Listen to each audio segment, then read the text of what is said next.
Cut, what's up? What's happening, E-Money? What's up, man? Good to see you. Good to see you. Yeah, and let's have some fun. Absolutely. I want your story, though.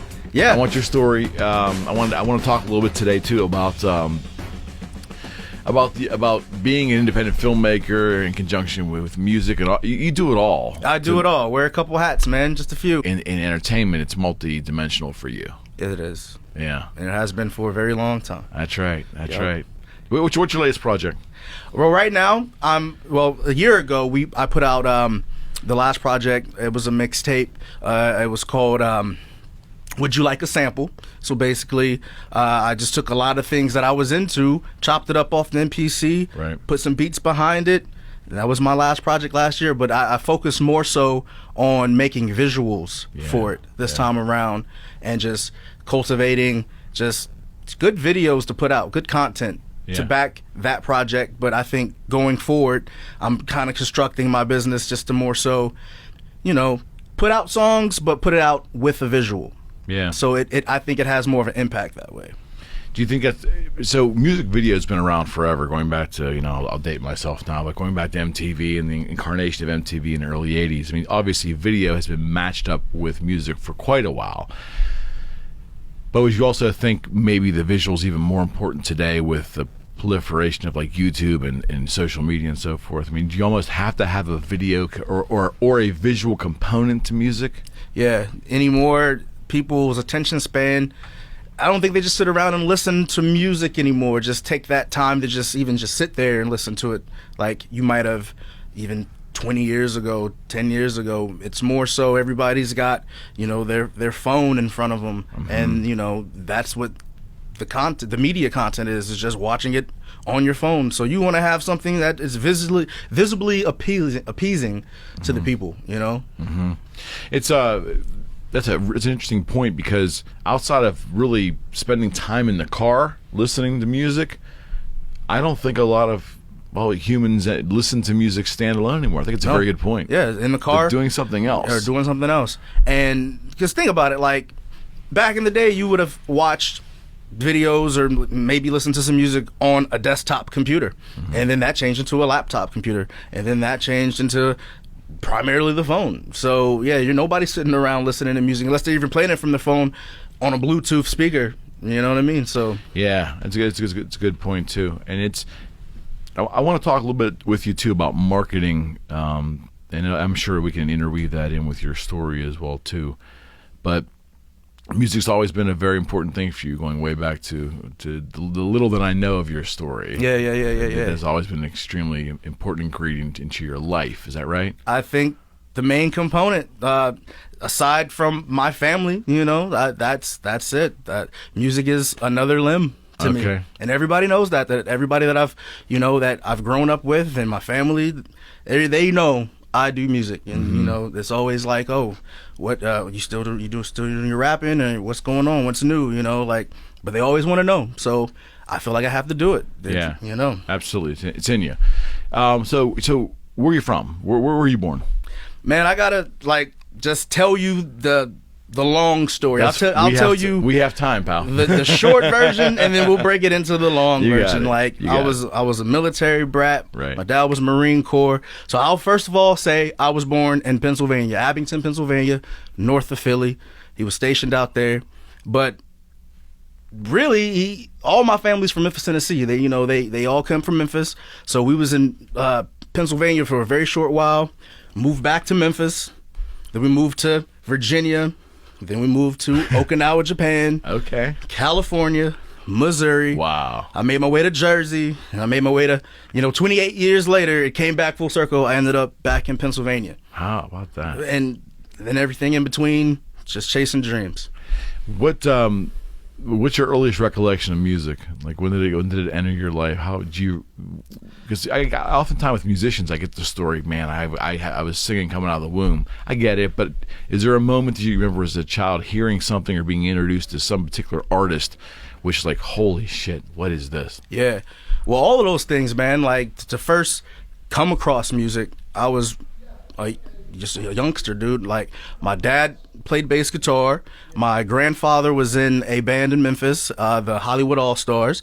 So I came out the womb doing music, Right. essentially. But I got, I guess, introduced to it because I'd be in the basement at home.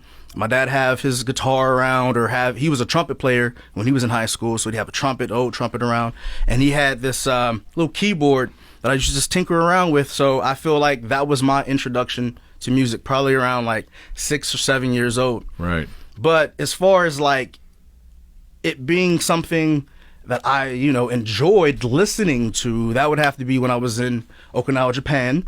And I was probably, I would say, 4th grade, where I'd listen to my sister. She'd be having, a big old boombox, listening to like Snoop Dogg, Nate Dogg, Pac, Dre. So a lot of West Coast rap is what I really got introduced into initially, when I first started really liking the beat of music. Right. You know what I mean? Right. That would be probably what, late 80s, early 90s? Yeah, that was like 95. Okay. 94, 95. Okay. And mind you, like I said, my dad has always been playing the bass, so he'd have, his speakers blasting the music and just playing along to it. Right. Just for his practice and for his chops, you know what I mean? So I've always been around it. Yeah. And yeah. I've seen it. So, and that's why I found, I guess, the joy of it. At what point did you decide that not only do you dig it, but that it's time that I actually create something? Like, where did you get the creative bug? Was it young? Very young. So we moved to California. So from Okinawa, moved to California around 96. And we was in the car, and the song came on from Bone Thugs and Harmony, The Crossroads. Mm-hmm. And I absolutely fell in love with this song. Absolutely fell in love with the band, the group, Bone Thugs and Harmony. And right then and there, I think that's when I knew I wanted to rap myself, because I liked what they was doing. I really digged it. I played it every day. I had to get all their material, and it's like I then started like writing, I guess, my own lyrics to their cadences. As a 4th grader, 5th grader writing, I guess the content matter was terrible. You know what I mean? But I would do it. So that's where I would get the chops of learning how to rap, I suppose, you know what I mean? But then to take it further, at that time I was rapping over instrumentals that came out on CDs or whatnot. Yeah. I didn't have my own thing. But so my dad got me a karaoke machine. And then what I would also do with the karaoke machine is take like, I got a keyboard at this point that did like your own tracks on this. You had like 6 channels that you can put together your own beats. So I would put together like the drums here, the bass there. Right. He bought me a metronome so I can keep it like on. Yeah. So I would make tapes of beats or whatever, have it on one tape, put it on one side of the tape deck of the karaoke, and then you have the other tape deck with this your blank, and you just would rap. And back then, before digital or anything like that, it was on tape.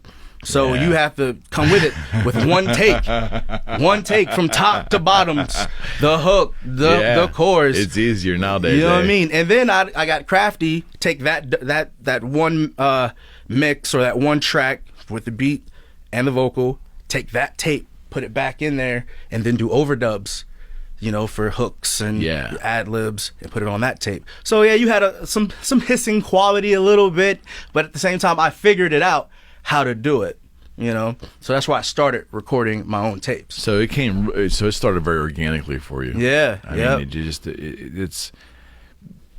was it, let me ask you this question, was it the technology you were interested in at that time, or was it the actual creation, or was it kind of both? A little bit of both, because I knew I had this music in me that I wanted to get out, and the only way to get it out was this way at the time. And my parents wasn't going to just jump and get me the most expensive equipment off the jump. You got to learn it from the grassroots. Like with my son now, he wants to learn skateboarding. You know what I mean? I never skateboarded. I've never skateboarded a day in my life, but he wants to do it. And those who don't, what's the saying go? Those who don't do it, they teach. They teach. They're coach, right? Right. So those who can't teach. Those that can't do teach. So I'm teaching them how to do skateboarding with, I guess, the principles of physics. You got to learn how to keep your balance first, son. Yeah, so the point there. How do I do that, Dad? Yeah. Well, it's you'll figure it out. Yeah, so that's the approach he took with me. And then the equipment got a little better as I got a little better, and he seen that I was, doing talent shows at this point. Oh, right on. Because back then you take somebody else's song, you're in the 6th grade and you sing somebody else's song, and that was cool and great. But then I found out that people really dug it if you had your own song. Of course. Yeah, so here I am on this karaoke machine making a beat. It's time for talent show day, you know what I mean? I got my crew over here, that crew, and that's sixth grade, 7th grade. It's when I really started like performing. You know, had an open mic situation, had a chance to, you know, show my chops, and I'm getting better each year. You know what I mean? This is all in California, right? So, and I was in California for 5 years between like 4th grade through 9th grade. Okay. So, all my friends, you know I do hip hop music. They know I write. They know I rap. And you know, mind you, we're still doing kid things. You know, basketball, pools, whatever. Still being a kid, but I've always been into my music and all my recording. You know what I mean? Yeah. Okay, so you graduate high school. I don't know where.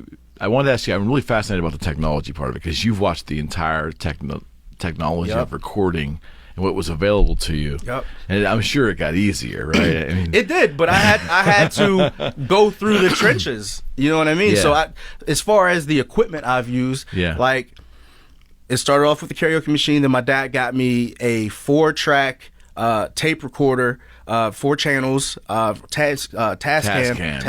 Yeah, very familiar. So it's the tape. You know, I have a tape here where I can plug in my keyboard, this little drum maker I had. You know, I've learned to layer things. You know what I mean? Absolutely. And then I'm still making my tapes. The next thing I did, this was probably the transition into Missouri when we got stationed out there. That's high school days. Okay. So all middle school, all of elementary, I'm honing the skill. Yeah. Got it to high school. Hold on, I need some water there, Eric. I'm telling this story. Nothing wrong with that. So I get to high school. I'd say this is around 11th grade, where my dad now has bought me a digital multi-track recorder, a Zoom, which is we're recording on one now. Yeah, so an 8-track right over here. You got an 8-track right here. Oh yeah, a digital 8. I think this is an F8N. I think it's okay. Good nice stuff. Yeah, and Zoom's come a long way too. Man, I love Zoom. I stand by Zoom. Like, that is the main brain in my studio right now. On. But yeah, man. So I got the Zoom 8-track multi-track recorder, digital now. So my style has always been an analog to digital type of thing. Okay.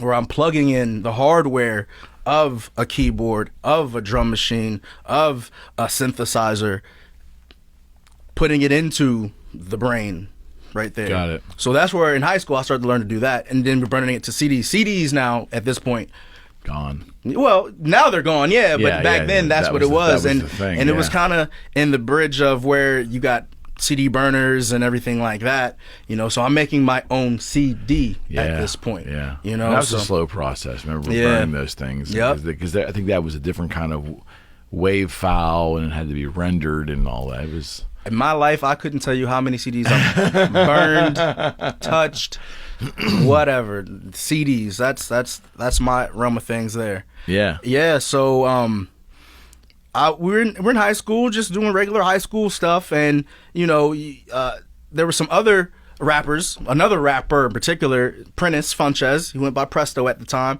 He had a group called the Ill Ones.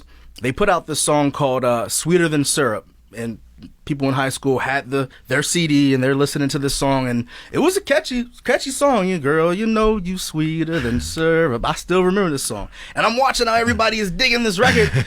I'm like, I do that shit too, dog. Like, so let me get my CD together. And so boom, at the time I went by the name Psycho C. That was the name that I went by. So I pressed up my own CD, and I did everything as far as got the software from Nito, where you can print your own labels, I remember that stuff. The CD presser. You know what I mean?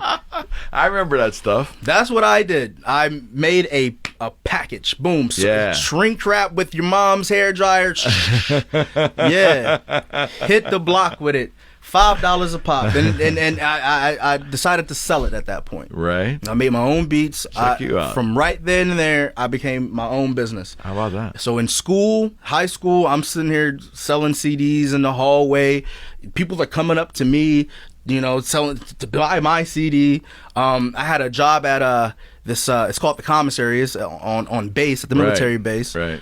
Where we're just bagging groceries. All the high schoolers did it, bagging groceries. That's my job. But I would sell my CDs here, to the people that I'm working with and whoever. Right. So that's why I learned how to take a product and sell it. That was my first dive into that. Yeah. Yeah. All right, so right out of high school, and you're still in Missouri, correct? I'm still in Missouri at this time. I graduated 2004, and now, mind you, when I'm doing my records, then I put out like 3 CDs in high school. And I'm making the beats. It's all original. My dad plays bass, so he's on the bass guitar on some of the records. So and even to records dating to now, he's still on some of these records, But back then, he was doing some bass for me. I made these records. High school's done. It's time for college. My dad retires from the Marine Corps. 2004, they move all the way back to Memphis. I decide not to go to Memphis. I decide I'm going to stay in Missouri. Okay. I moved to Springfield, Missouri, which is like an hour and a half, 2 hours away from there. From Waynesville, Missouri is where I went to high school. And so college, I went to school for electronic media production at Ozark Technical Community College. Mm-hmm. So that was like my formal training behind it, where we learned like recording studios, radio, putting together like storyboards and news stories. Now let me ask you, that obviously was a broad palette. I mean, you guys, for the time you were there, they were exposing you to a lot. Yeah. Yep. What did you dig and what didn't you? What didn't resonate with you there? I did not like the prerequisites, only because one particular prerequisite I didn't like was circuitry or like where you have to learn electricity and how the circuit flows and blase. So you weren't interested in the real technical side. I did well in school. He's a creator. I did well in school holistically anyway, so I appreciated, enjoyed classes like biology and anthropology. Yeah, sure. That was cool. So and you met a lot of people that way. Right. But what I loved was you got a classroom of instructors who've lived this life in entertainment, show business, what have you, whether it was music, film, radio, and they're teaching you all these things, so you're getting it from them firsthand perspective. So I love that. So you have to hear these stories, and then I love to just do projects in college where it actually involved you doing, hands-on stuff.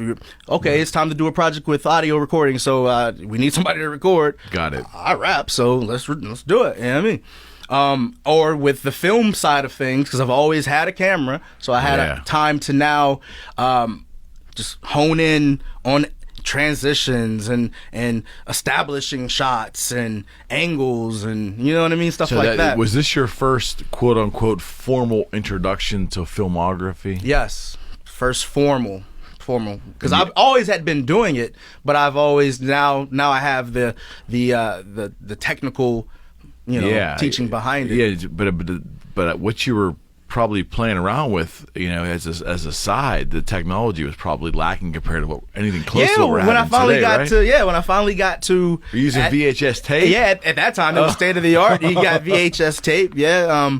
But it was transitioning into digital. They had Pro Tools out at the time. Right. So I remember. Yes, we learned how to do DAT tape recording. I remember DAT. Yeah, we did DAT tape.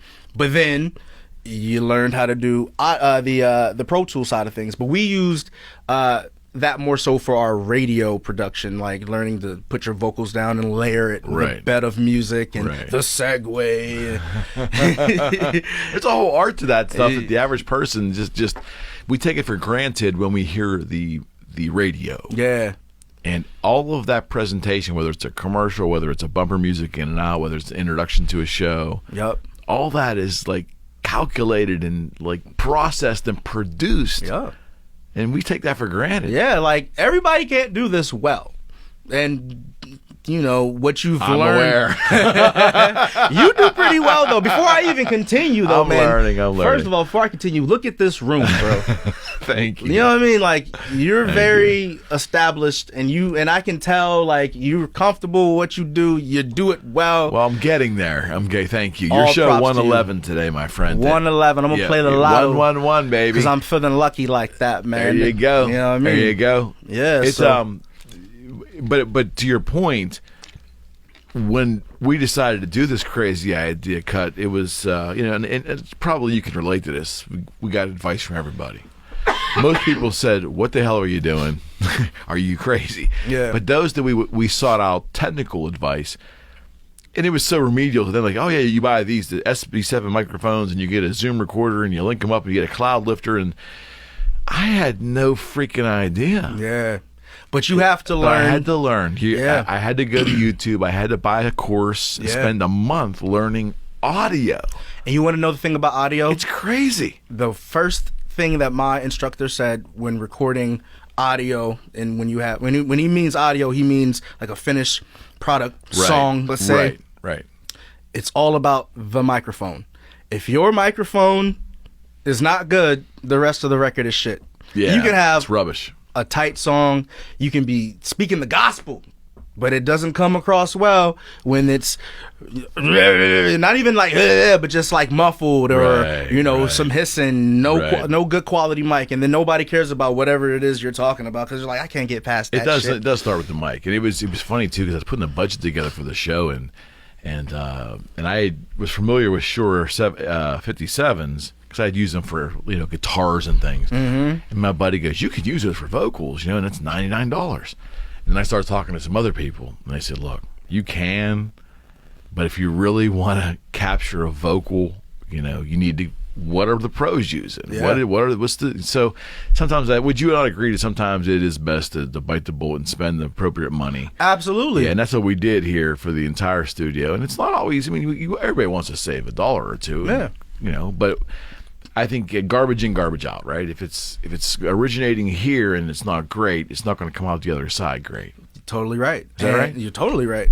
And so you if you have the budget to just go ahead and get the top stuff, or get the next to top stuff, right. But get something professional. If you take yourself serious, you want to take, and if other people want to take you serious, like, you got to make it look good, make it sound good. Okay, that's a good point. Yeah. Because what I thought long and hard about was that the idea of bringing people in and hearing their stories, I valued that. I valued them as individuals, and I valued that story.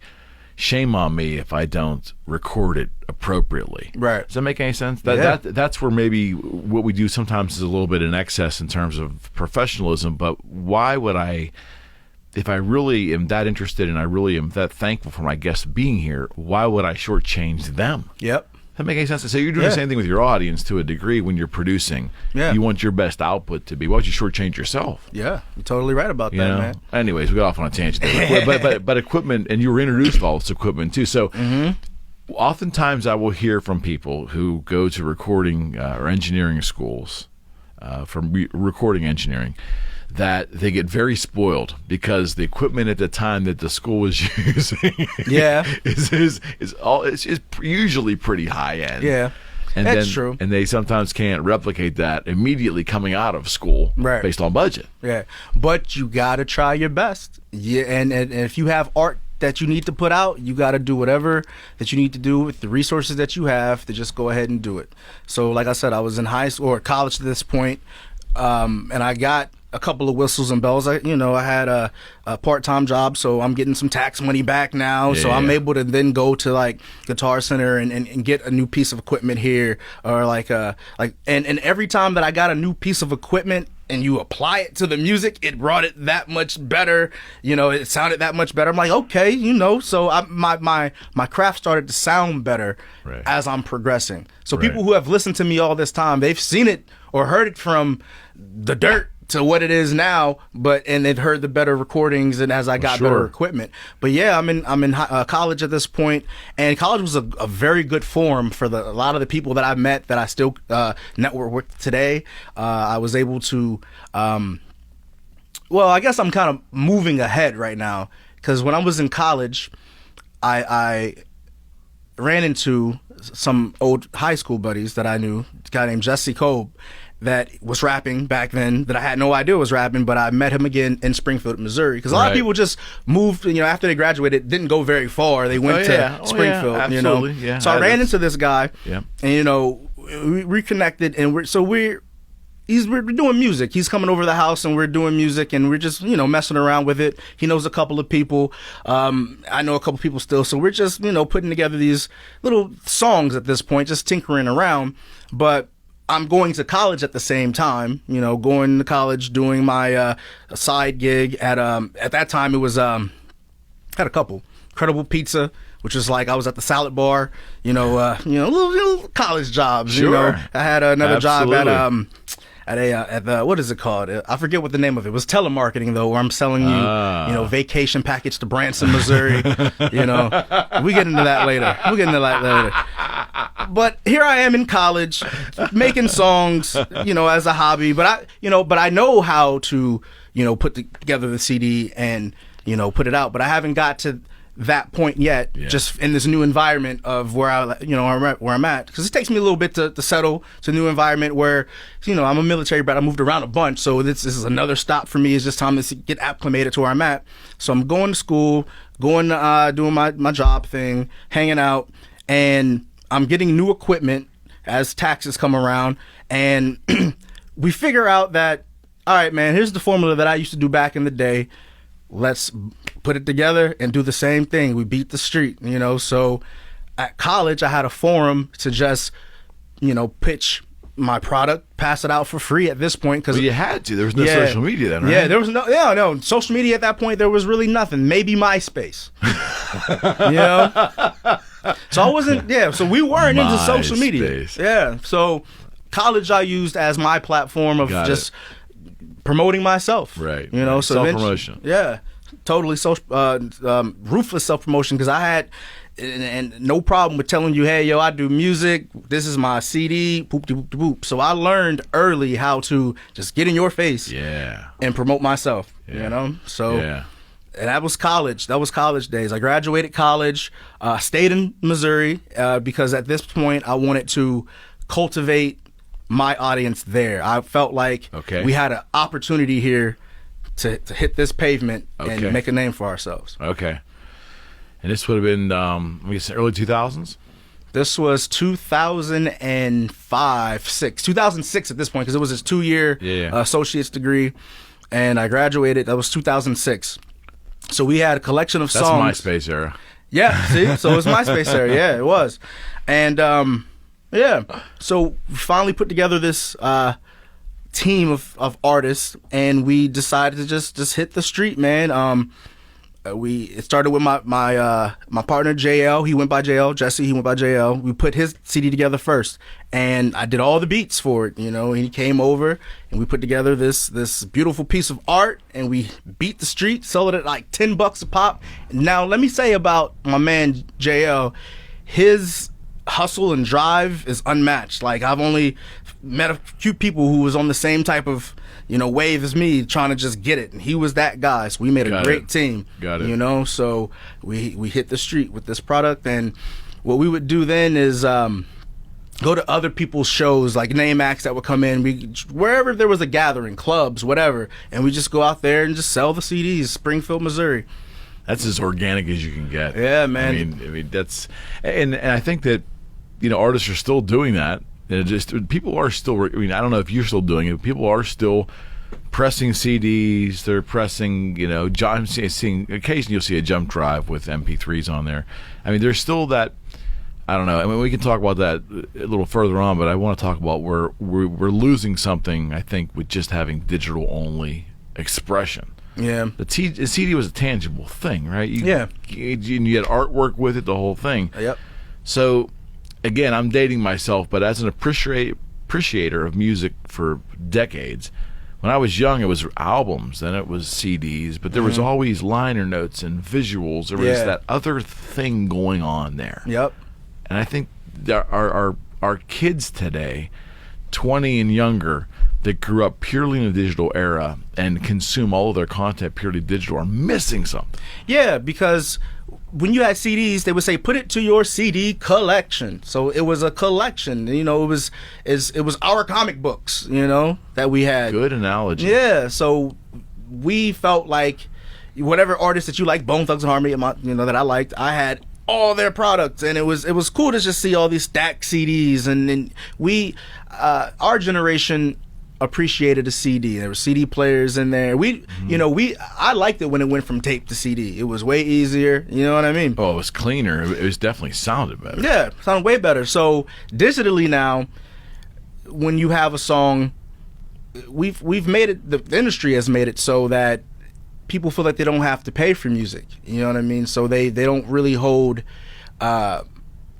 themselves. You know, they don't really feel like they have to pay the artist to get this, because it's just so easy to hear it and stream it now that it's like, I'd rather just do it that way. And there's no record stores anymore. I know. You know, you go to Best Buy, there it's been limited to the $3.99 bin.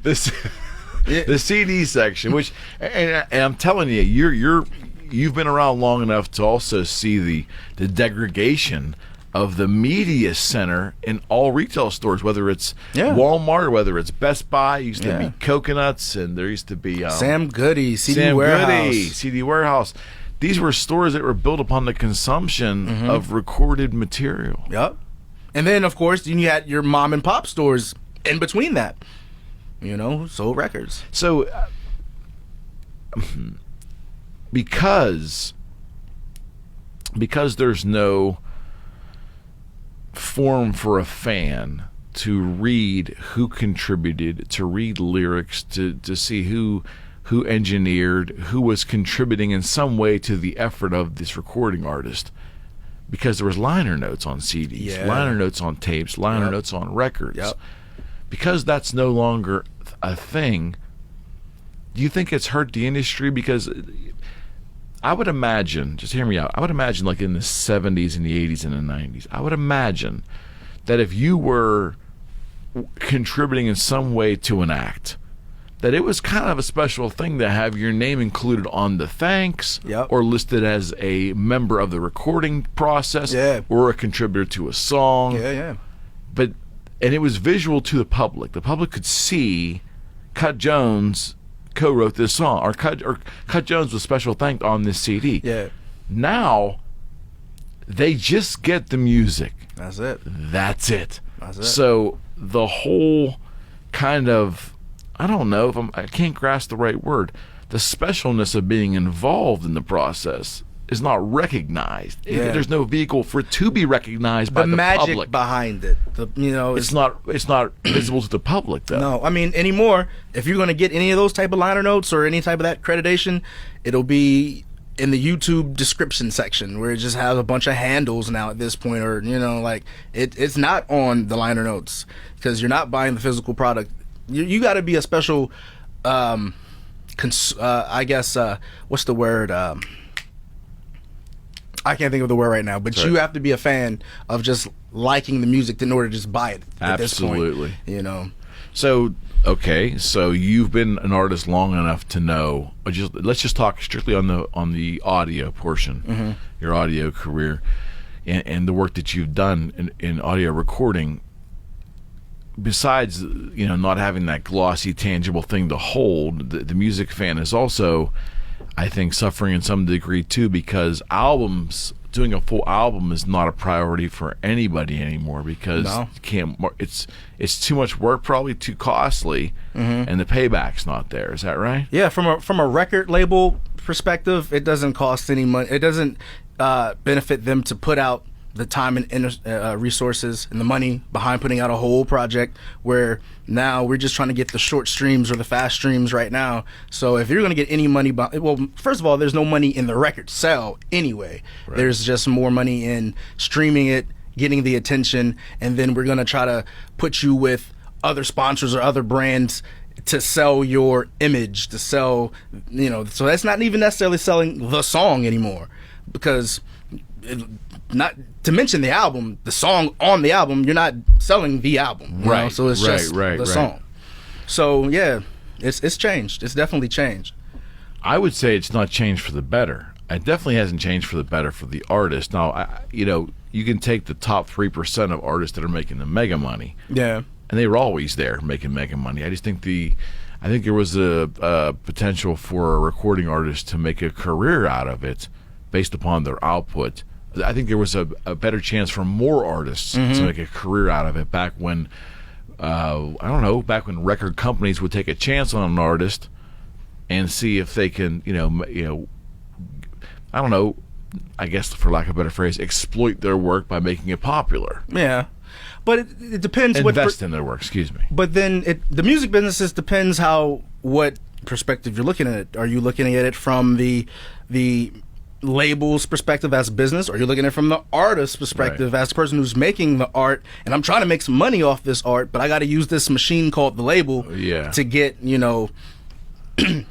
We'll talk about that, because you've been around long enough where when you were brought up and raised and you were in your formidable years, there still was record companies. Yeah. Lots of them. And yeah, there was record companies, records were selling, and we had, I guess, the end gain or the end result, we wanted to be signed to the record label. That was what the main goal was at the time. That's what we were doing all this grinding for. We were doing our own shows at this point in Springfield. So we're cultivating our audience, so we're putting out products regularly, because I'm rapping, I'm producing, I'm putting out my own records. We're doing joint projects. So we've got our own record label essentially. Right. And now we're wanting to get to the majors. But the grind to that is there's so much you got to do. At that point, it was beating the street all the time. Right. In hopes that somebody would pick you up like, oh, I know so-and-so who is the uncle of such and such records. Let's put you on. Like, that was our goal. But fast forward to now, with social media and all the tools, now I'm thinking from an artist perspective, you have an immense amount of resources to be out there yourself. And yeah, you may need the machine at some point, but you got to make sure that your business is together. You have a working engine already, that all they want is the bottom line. What can you sell, and can I make money off you? Yeah. So, if you aspire for big mass success like that, that you couldn't get, on your own just yet. Yeah, you want to use a machine, but they're going to want their money for that, Sure. So, well, they want a return on their investment. Absolutely. And I think it's more difficult today. I don't get it. I think file sharing kind of was the start of it, Yep. Napster. And it just was the start of it, and from that moment on, is music disposable? I ask a lot of my musicians that come on this show that question. No, not for the artist.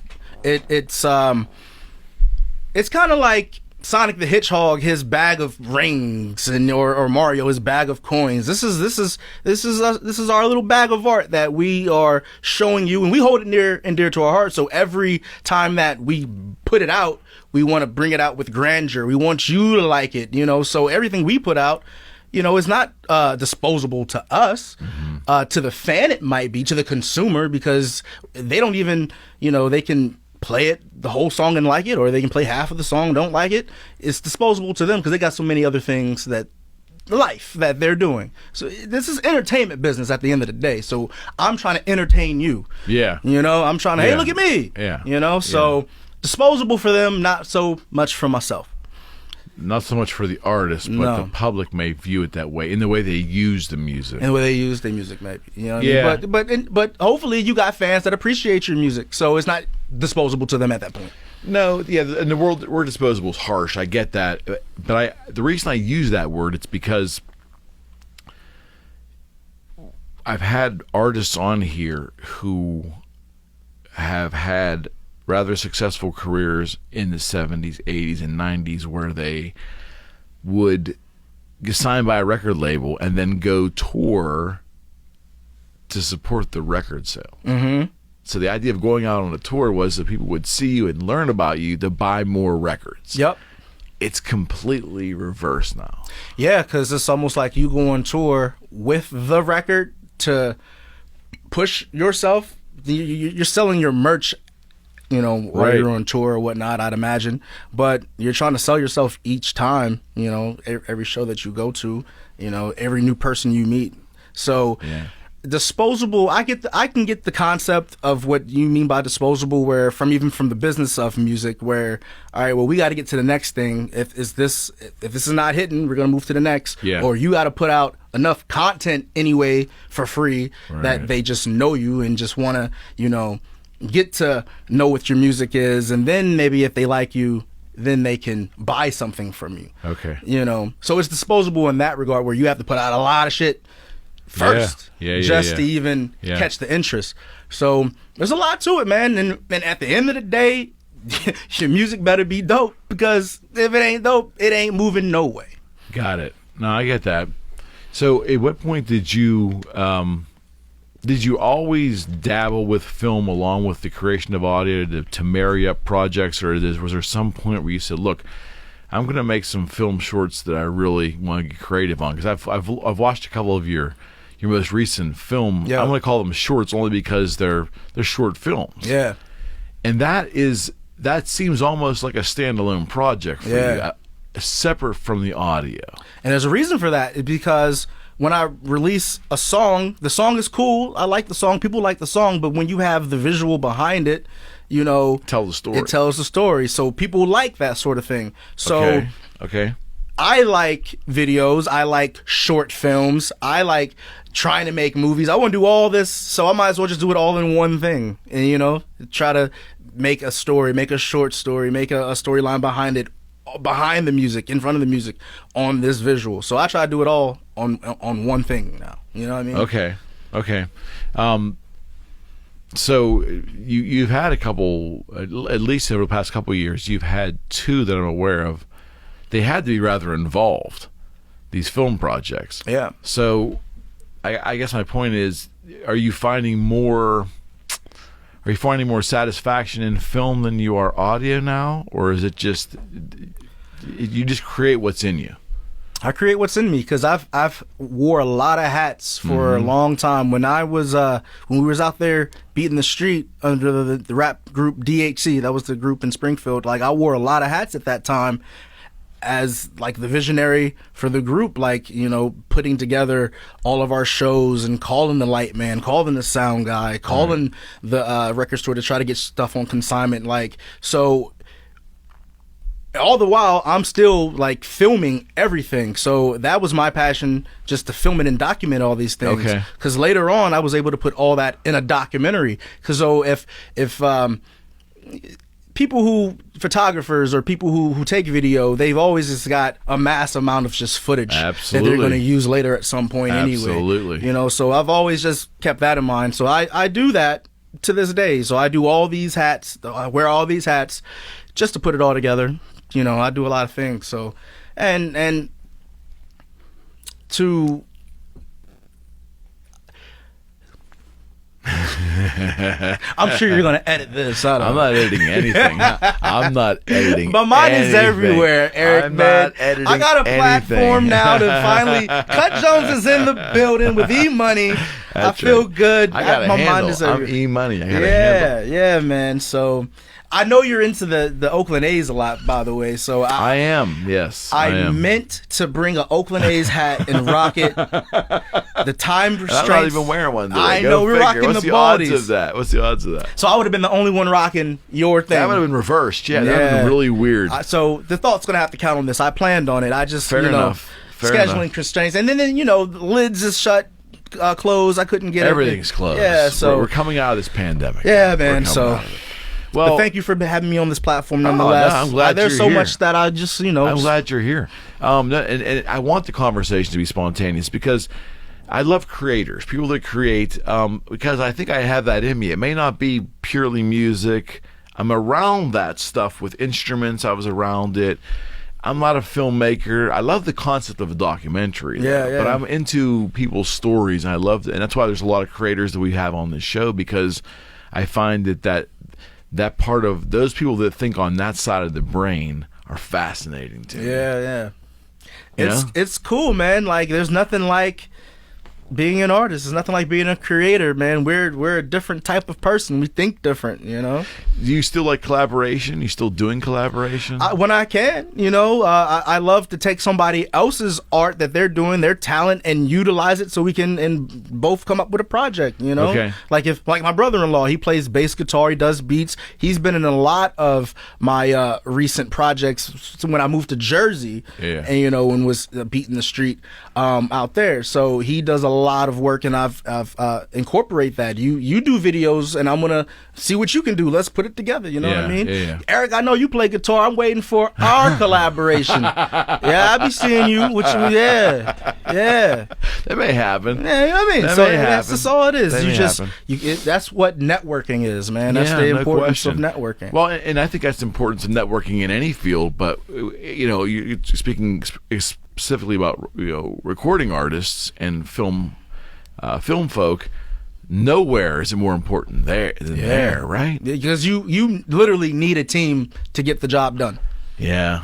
Well, conversely on that, though, talk a little bit about social media and how you have used it, and where you think it also has worked for some and failed for others. Because I'm sure you've seen it all, man. Well, yeah, with Facebook is where I predominantly nowadays just Us too. yeah, like you. We're a Facebook show. Yeah, man, that's where it's at. Social media is definitely where it's at. I've been lately just reconstructing how I'm going about trying to get out to the people, and social media is where it has to be. You have to have a handle on all the sites, and you just have to do it. Do you? Coupled with Here we go. beating the street. I'm a dinosaur with that. So if you have to do that, you have to be in these people's faces. That's a whole nother animal, a whole nother beast that you must master. But yes, you have to be on social media all the same but it's not a bad thing though, because you reach many people like this, and the people that know that I do music have grown up with me. You know, so they've had the chance to just be there, right there, the people in the front seat, seeing it all evolve. You know what I mean? My life has been a journey, and I've been the journalist of it. Right on. I did not create this phrase. I wish I could take credit for it, but I can't tell you who did. But there's a phrase I think that resonates with me. It says, one of the greatest things about social media is that it's given everybody an equal voice. And the second part of that quote is, one of the worst things about social media is it's given everybody an equal voice. Bro, listen, I don't really catch flack a lot on my stuff, but I be seeing other people's art catch flack, or just anything, any topic for that matter. Somebody's got something to say. Oh my God, somebody's definitely got something to say. But it's no different, really. It's kind of no different than when you're on the street, when you have to meet everybody, just people that you wouldn't talk to on a normal day, and then they'll start just talking about whatever to you. So only then they're just in your face, though. Like, you can't do nothing about that. Or behind your phone, you can say whatever and have no repercussions. But yeah, I think that's kind of what the point is everybody deserves to have that voice, but I would say that some don't use it in a constructive fashion. Yeah, but you know, that's their right, I guess. That's their right, but as an artist or somebody focusing on winning, you can't get involved with all that, man. You got to keep your eye on the prize. You know? That's been my whole scope of thinking anyway, just being positive and just going for what I know, and just letting the world, you know, the universe. Do artists have to have the thick skins, especially today? You should only a little bit, just because somebody's going to say something. Everybody's going to have something to say. So you should have thick skin in the regard of, this is just their opinion. It doesn't even matter, because you shouldn't compromise how you feel on your art you know, you should put it out how you want to. Right. So, but you got to be sensitive enough to create, you know. So the only time you should have thick skin is just to hear some criticism, but no, it doesn't really matter. If it's positive criticism, take it, love it, enjoy it. If it's negative, don't worry about it. You can listen to what they have to say. Maybe you could change something about it, but don't worry about it. I'll ask you a pointed question. Have you ever read someone's comments about your work in any year through your journey, let's say a stranger is just someone who sampled, or someone who listened to your music for the first time, wrote something that was scathing, or wrote something that was, constructively critical. Have you ever used any of that criticism to change anything, to maybe, I don't know, to alter anything that should change the process, to change the texture, right. Anything? Have you used it, or have you just stayed true to yourself that that's their opinion, I'm going to go my own way? Yeah, as far as the making of the art, I haven't got anything scathing like that. But as far as promoting it, like when I'm on social media, let's say Facebook, there's been a lot of times where I will spam you I'll go on any type of person's page or somebody's product that they're selling and just put my little post there, put my link there, and you might catch somebody's comment like, why are you putting this here, blah blah blah, that type of hate, but I take that as, well, what am I doing that I need, what do I need to do to further my promotion that's not necessarily spam, you know what I mean? You gotta, I mean, people, I think there is a portion of the society, if they're not bitching about something, then they're not happy. Yeah. So you're always going to have that. And social media didn't bring us that. They just brought it to our face, through our phone, all day long. You're totally right. Yeah. So is there any value anymore to even being signed? I understand the reason or the pursuit of being signed. There's naturally value if someone signs you, but I think a lot of young artists spend a considerable amount of time pursuing that signing, and I think they end up wasting a lot of their creative time and headspace in that pursuit at the expense of the music. Does that make any sense? It does, and you got to decide as an artist what you want to do and what making it is to you.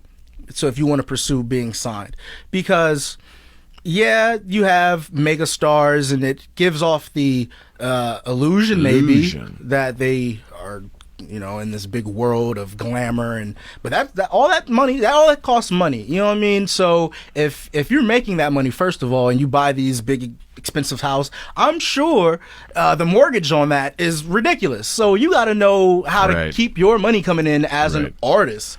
So what do you decide to do? So you can try to chase these big companies, but you could do it yourself and get a formula that is so great that you can find a way to make money off it and make them take notice. Now they can work with you, and it furthers your agenda. That's if you want to pursue going to a major or whatnot. Because at the end of the day, they want the bottom line. So they're gonna 360 deals anymore. They'll pay you money up front. Here's an X amount. But then now we have a piece of your merch, have a piece of your touring, have a piece of everything you do.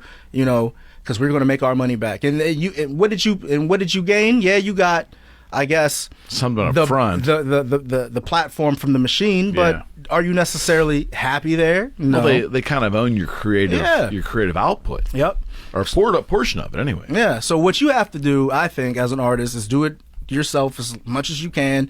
Find investors that could back you. Of course they obviously care about their bottom line, but at the same time, it's more of like homegrown, it's maybe be somebody that that can put money towards you, and then you guys come with a plan to make the money, but it's all about planning. You have to have a plan in mind, you have to have a goal in mind, you have to know what you want, because like when I said making it to an artist, I can only speak for myself, is not that big house on the hill or that big Mercedes or whatever the case is. Making it to me is about my music, you like my music, I mean, okay, that's cool, my family's good over here, they're eating, we got a house over here, they're taken care of, on the day-to-day thing, we're good here. Boom. So now I can just focus on putting out the music that I want, how I want it, and then my job now is just to better how I can get it out to you. Because, ultimately, as an artist, I would have wanted to have that, all your income come from this stream of Sure. a profession where you Sure. can have that for your wife and your kids. But realistically, it's not easy to do. So Very, very, very few actually ever attain that. Yeah. So it's all about how you think, man. So now that I have the perspective in my mind and feel comfortable with knowing that we're good over here, I'm over here with my music, putting it out how I want. Now it's just my job to entertain. You know. What if you had to give advice, which I know, it's part of life, right? We give advice to those who ask. Sometimes we shouldn't, but we do. But if you had a younger person that was going to school, let's say they were following a similar path, they organically love music coming out of grade school, middle school, high school, and they're going to college for recording engineering, but they have that creative bent, and they came to you and they said, okay, so give me something I can latch onto. Give me something that will help me cut. What kind of advice would you be able to give? Or what kind of advice would you give? Always just practice your craft. You have to like what you do, first of all, and with networking, just try to stay working. You put the example of someone who's just recording audio. Always find someone who needs it recorded. There's whatever you do, there's somebody who doesn't know how to do it. So find that lane, find a lane that your services are needed, and just work the hell out of it. You know what I mean? Yeah, I think it's important too. And before I say this, there's a whole dynamic there that we could get into, and that is that creators oftentimes are wonderful at what they do, but the thing they're missing is the business sensibilities. Yep. And that goes back, that you can go 100 years back with some of the greatest creators in this country and the world, people that made landmark songs and landmark films, and you hear their story 50 years later and they were taken advantage of, or they squandered their money because that part of their life they weren't right with. Yeah. The business has always been cutthroat, man. So unfortunately, that's what we've always tried, to just get into this business, even though it's cutthroat for whatever reason. But now we have an opportunity to do it ourselves, so. And in regards to finding your lane, like for example, there's this network or YouTube network that my kids watch, FGTV. He goes by the name FGTV Duddy, right? He, at some point, you could tell, wanted to be a rapper, chased the dream of being a rapper, but it wasn't working out. So he found a different lane. He was into gaming, which is his passion also. So, and he had a family, he had all these kids, this is his wife, and who are also into these things. What he ended up ultimately doing is just filming them, their day-to-day activities. And what caught wave was the YouTube wave of just being on TV, your regular life being on TV. He found that lane, found that wave, and was able to capitalize off that. So he was then able to incorporate his music now the way he wanted to, and use his skills of that sort to put together a whole different lane. But ultimately he got to the same place where he wanted to be, because now he has that big ass house out in North Carolina making millions of dollars, endorsements, he has his own toys, all these things. He got to that goal, but just kind of going at it a different way, finding his lane. Yeah, and I think that if a young person that creates doesn't keep an open mind about the possibilities of what else is out there, and it's that, would you not say the word is adaptability? The ability to realize that you can't be so narrow-minded to think that I'm going to do this. You'll talk to some motivational people who will say, well, I made it because I had a single focus and I was not deterred, and when people told me no, I went and did it anyways. And I get that, but there also has to be some kind of pragmatic mechanism in here that if time is wasting and you're not making any progress, but you have a certain skill set, you got to find that lane, right? Yeah, you got to find the lane, and you can't waste time thinking, oh, what if it flops, or what if this and this. Like, you're gonna hit your head a bunch of times. You're going to fail. You might come up with some roadblocks here and there, but you have to keep your mind on the main picture in order to get to that goal, and you have to just persevere. You know what I mean? So you just have to just, and back to what you asked, what advice would I give a person?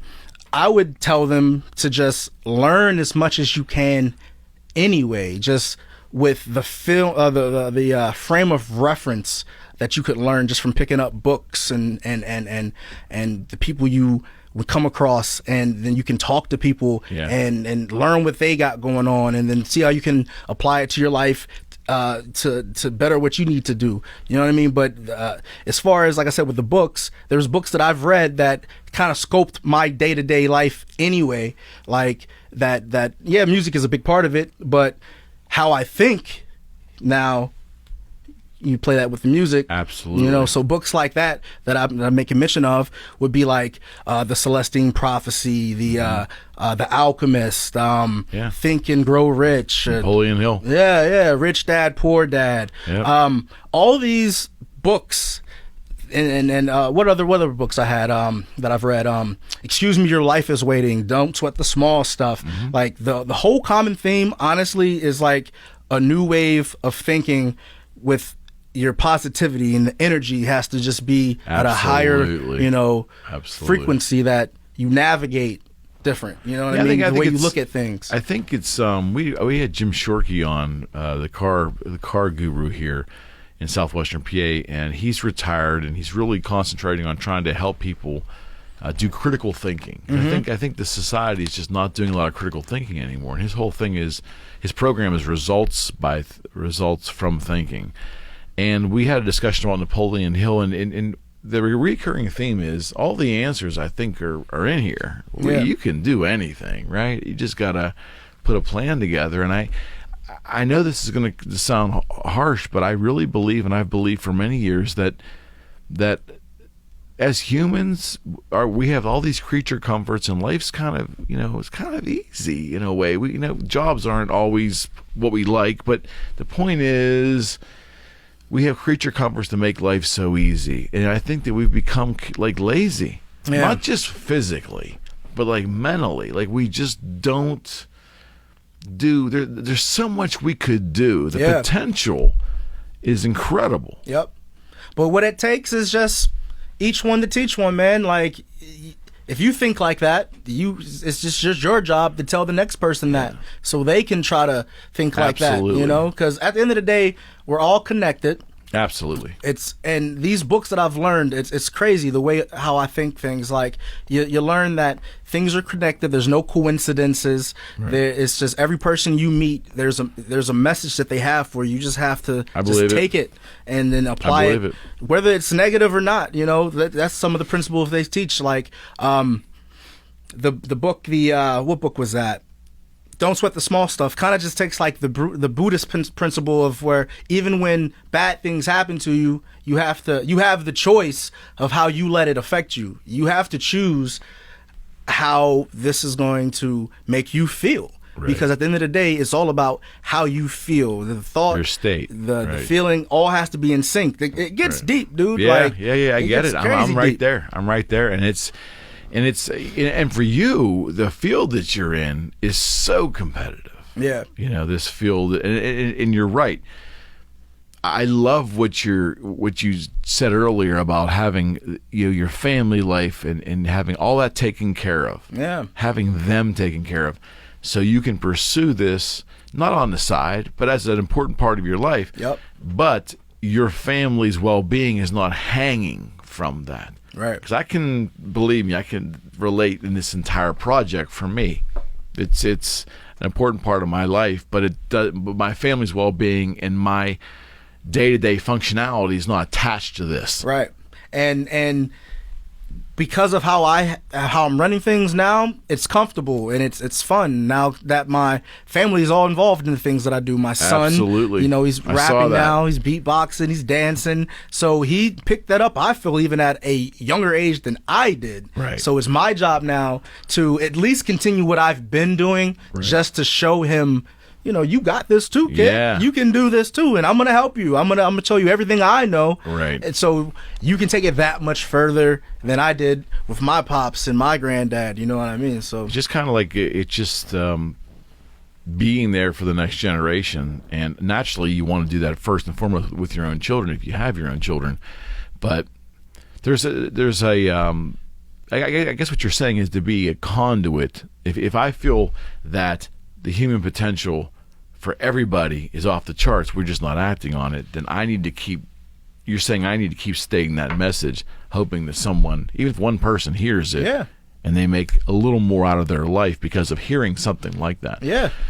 Similar concept about the Think and Grow Rich by Napoleon Hill. If you go on Amazon right now, you probably could buy a ripped copy of that, or maybe a cover ripped copy of that for 79 cents used, and something like that could Or change. a PDF file for free. Well, yeah, but it could change. But it could change your life It has been like for nothing. But check it out, like check this out. And in that book particularly, it tells you that you need to write down your goals, right? Mm-hmm. Write down when you want it to happen. Write down what you have to give in order to get it, because the law of attraction and in physics is you have to give to get reciprocal. Reciprocal. Yeah. You know what I mean? So this is what I do, man. I have a notebook full of just scribblings and notes that put my thoughts to paper, and another principle that that book particularly teaches is that you want to have your goal in mind to the point where it's almost an obsession, where that's all you think about. But because of that, you filter out all the bullshit, because everything that we were just talking about, all the people commenting on negatively, or just things in life that are negative, if you don't focus on that, if you just keep your eye on the prize, eventually everything will start to come to you, because but there's a lot to it. You have to keep your your vibrations high. You have to be positive. You have to you have to dance with the universe. You know what I mean? So and that's how you navigate through it all. Just keeping your mind on the prize. Don't even worry necessarily about the destination, because it's already written for you, essentially. It's already there. So don't worry about it. You don't spend the energy that you could be worrying about how the future, and spend that energy on actually doing the things you need to do to sustain that future. So and I think, and there's a lot of wonderful books written, and a lot of them have been written from Napoleon Hill's book. A lot of Jim Rohn's a big mentor for me, but a lot of his material has come from the principles of Think and Grow Rich. All these books, after a while, if you read enough of them, they all have the same baseline principle. You know what I mean? Which isn't a bad thing, but that should tell you something if you're paying attention. The shit works, like, okay, so you're seeing these themes, these common things, and maybe you should apply them. No, I get it. So what's on tap for you? What's in the next 6 months in your window here? Right now, I'm working on getting Cutout Management finally incorporated. The LLC paperwork is in LegalZoom right now. I'm getting everything just like everything that I've been doing all these years. I feel it's come to a head in a sense of I'm catching a new breath again. Where all the things I've learned and all the books I've read and everything, my visions of how I just see life, it's finally coming to fruition now. Where I'm just putting it together in a sense where I'm on social media how I want it. I'm going to try to find my lane again where I know I'm going to make money again. That's why I've incorporated the business. It's my job just now to think of the next scheme, think of the next plan. And to get there, I'm still recording records. I'm putting out videos. I'm always just thinking of what's the next thing I can do to just entertain at this point. What content. So let's be very clear. What is the best location for our viewers and our audio listeners to reach you, and where is your hub? My hub, where you can basically get the gist of what I got going on, is Cut Jones TV. That's on YouTube. So you go to YouTube, put Cut Jones TV, one word, boom, you'll get all my videos. And then if you want to download music or see the whole body of work that I've done, the 17 albums that I've done, you can go to the Bandcamp website. It's dhccatalog.bandcamp.com. And you can just go into Google and just type that. Yep. It's a DHC. DHC. That was the name of our rap group back in the day, Diverse Hustlers Committee. But it's DHC catalog at dot 17 albums. 17 albums. 17 albums of material. I've been doing it for a minute, man. Yeah, I get it. I get that. Can you give us a sneak peek? Is there any film project in the works here? Anything you can tell us? Anything you can reveal to us? I got a couple projects that I'm working on with my brother-in-law. We're doing a collab album there, a collab EP. I got this guy that I work with out in Missouri. His name's TG. We're gonna do a collab album soon. But in the meantime, I'm just trying to get my equipment together for better visual presentations to everybody. Okay. Yeah. All right, man. This is a lot of fun. Yeah. Come back and see me. Absolutely. Yeah, this is really, really good. I enjoyed it. Thank you very much, Eric. I appreciate it. All right, man. You're definitely one accomplished guy, and I love, and I've known Cut for quite a while. I love your positivity. I love where your mind's at, and I also love the love that you have for your family and friends. So God bless man. you, my Thank friend. you very much. Thank you for having me on this show, man. All right, one more time. It's Cut Jones TV. Yeah, on YouTube. At YouTube, that's the main hub. Yeah, just go to YouTube. Cut Jones TV, one word. All right, friends. Cut Jones. We are out. Hey. Man, that was cool.